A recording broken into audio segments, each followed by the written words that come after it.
Good morning, everyone. I hope you're doing great today. This is Youssef, and we will be going over the second room in the Intro to Cybersecurity path, which is the Intro to Defensive Security room. In this room, we will get a brief introduction to what's defensive security and what are some careers in this field, and also we will have a practical example of defensive security. So let's go. Okay, Intro to Defensive Security room. In this room, we have 3 tasks that we will be going over. So let's start with the first task. Okay, task 1. Introduction to defensive security. So TryHackMe started this task by making us remember what's offensive security again, and as we previously said, it's trying to find a weakness in a system so we can be able to use it to break into this system.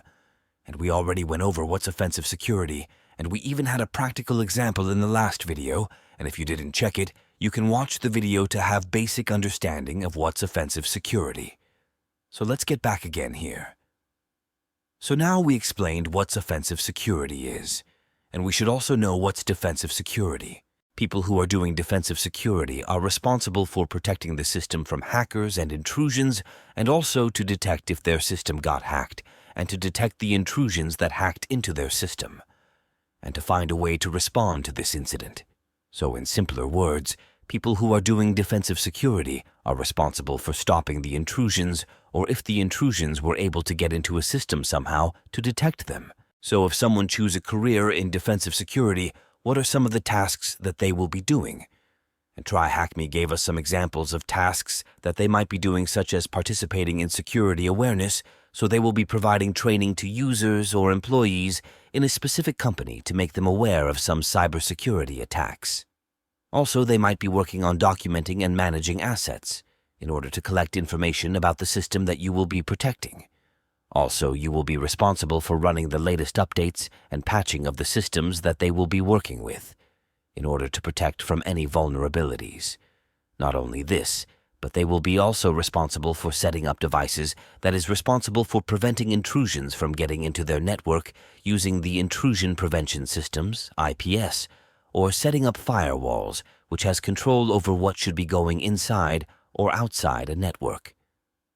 They will also be responsible for establishing logging and monitoring devices, such as installing security cameras for the network, enabling the detection of unauthorized access and malicious actions.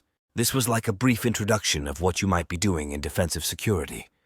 Also, we will be going over more definitions such as Security Operations Center, Threat Intelligence, Digital Forensics and Incident Response, DFIR, Malware Analysis. And now it's quiz time. Which team focuses on defensive security? Of course, Blue Team.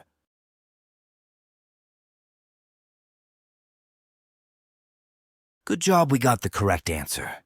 So we finished our first task, and let's go to task number 2. Okay, task 2, areas of defensive security. In this task, we will be going over the main roles in defensive security, the Security Operations Center, or we can call it SOC, and the Digital Forensics and Incident Response, or we can also call it DFIR. So let's start. We will begin with the Security Operations Center.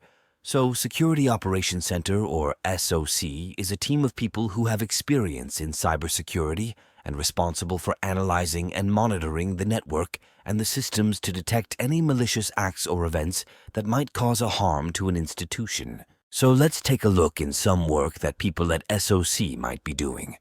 If you worked in SOC, you might be responsible for fixing the detected vulnerabilities through different ways, such as running the latest updates, and also you might be responsible for finding the best ways to prevent the attackers from exploiting a specific vulnerabilities.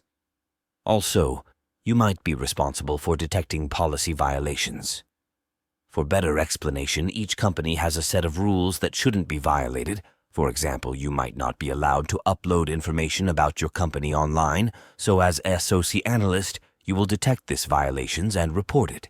Also, detecting suspicious activates. For example, you know that the working hours in your company is from 9 to 5, but you detected an activity on your company's network after midnight, so this might look suspicious for you. So you will be responsible for detecting and preventing the suspicious activates. You will also be responsible for detecting intrusions whenever it occurs, and be able to prevent any damages or more exploitations that might occur. one of the most important tasks that security operations go over is threat intelligence. So first, what is threat intelligence? It is a process of collecting information about actual or potential enemies, and through the information that you gathered, you can predict any threat that might occur to your company and be ready for it and try to prevent it. So, for example, there might be a company that has enemies or competitors, so this company will use threat intelligence to prepare itself for any predictable attack from its competitors. That's what a threat intelligence basically means. And to do this process, you have to collect data, arrange it, and after that analyze it. So you will be collecting it from different sources. You will arrange it so you can be able to analyze it after this. So we went over what's threat intelligence and the phases that you will go through.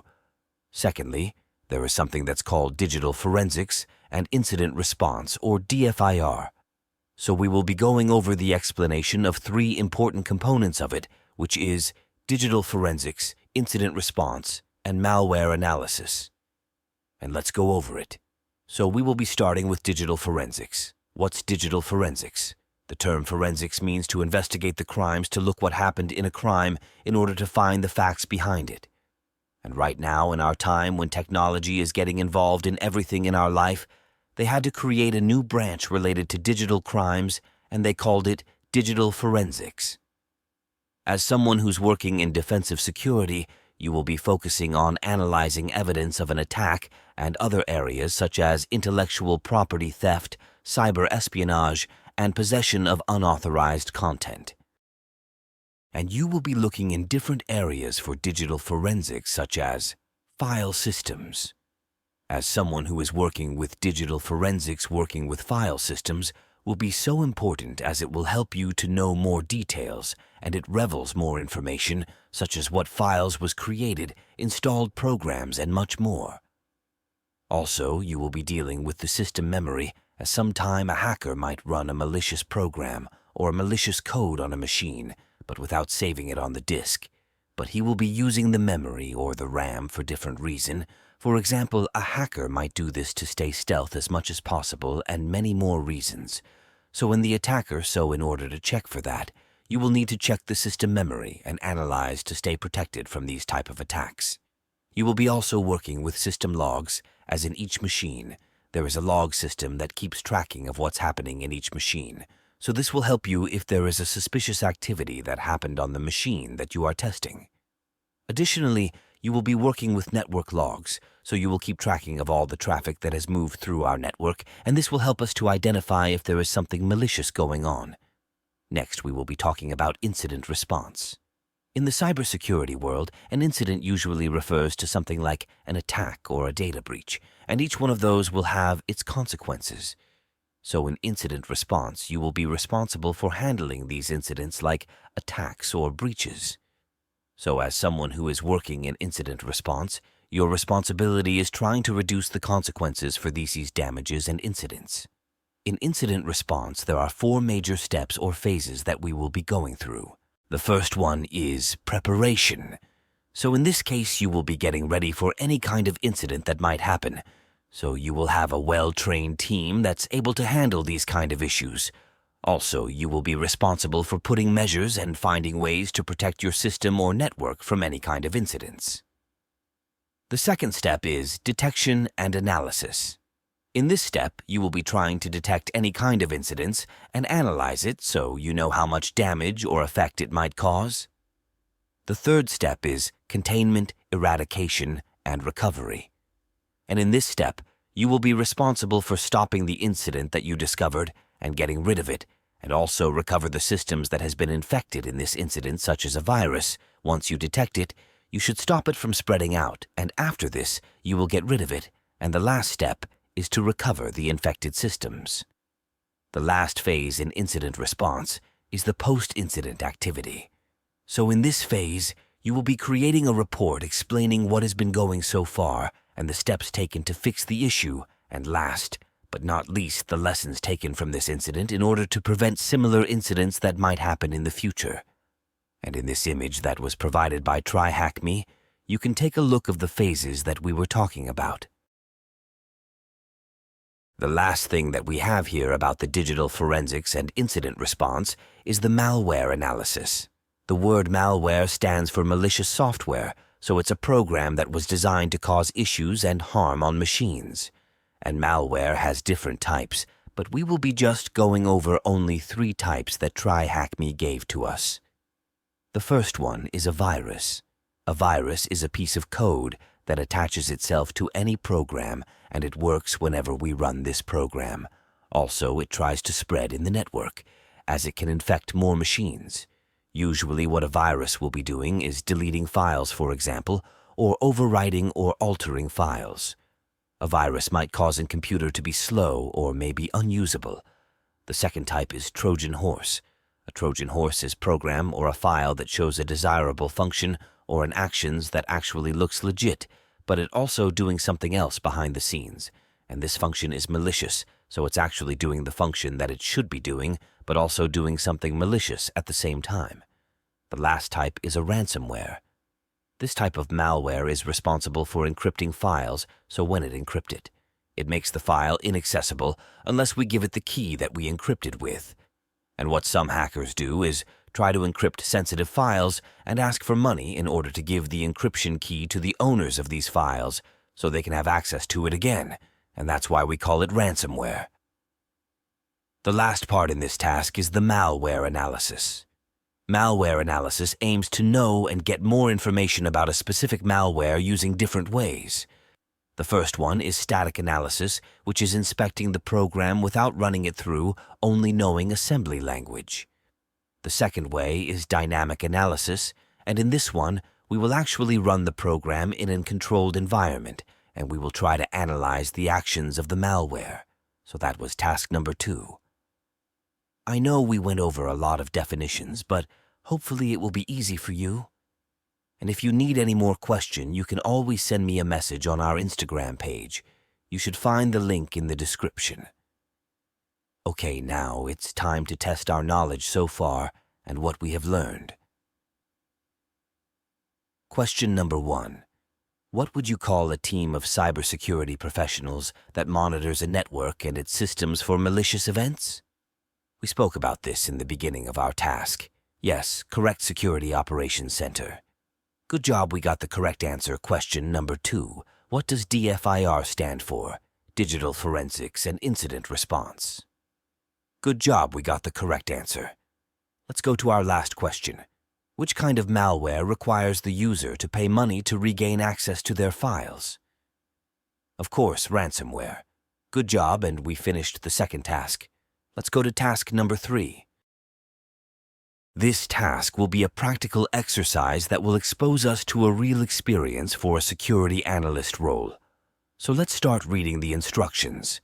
TryHackMe is telling us that we will be a part of SOC team in a bank, and we will be using security information and event management, SIM system, which will be used to gather information from different sources and show it on one system. So as a part of your job, you will be detecting any suspicious logins attempts or logging in from a suspicious location or at suspicious time. So let's click View Site and start working. Okay, the first instruction we have is to inspect the alerts in your CM dashboard. Find the malicious IP address from the alerts, make a note of it, and then click on the alert to proceed. Okay, so let's check if you looked at the second one. It's telling us that there was an unauthorized connection attempt on port 22 from IP address 143.110.250.119. So let's click on that. Okay, it took us to the next step.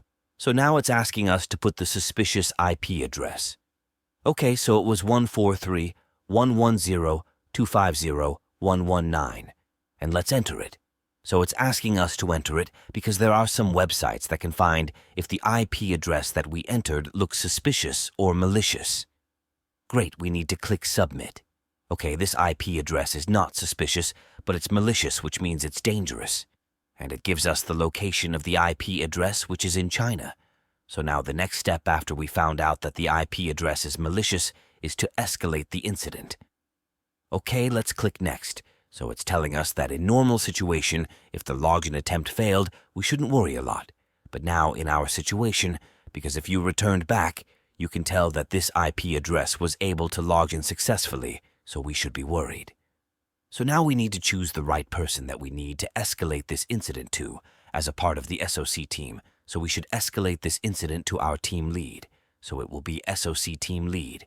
And let's choose Will Griffin and press choose staff member. Okay, now it took us to the next step. In this step, we were given the permission to block this IP address, so we will add it to the blocked list in our firewall in order to stop it from connecting to our network again. Okay, let's add it and press block IP address. Okay, great. We finished, and we also got the flag that we will use to answer our question for this task, so we will copy it. Okay, let's read our only question for this task. What is the flag that you obtained by following along? Let's paste our flag, and good job, we got the right answer. And this was our room for today. We went over brief explanation to defensive security, and we went over difference definitions, and we even had a practical experience on defensive security by being a SOC team member. Okay guys, I hope you enjoyed our video for today, and don't forget to like it and follow our page on Instagram. You should find the link in the description, and see you in more videos.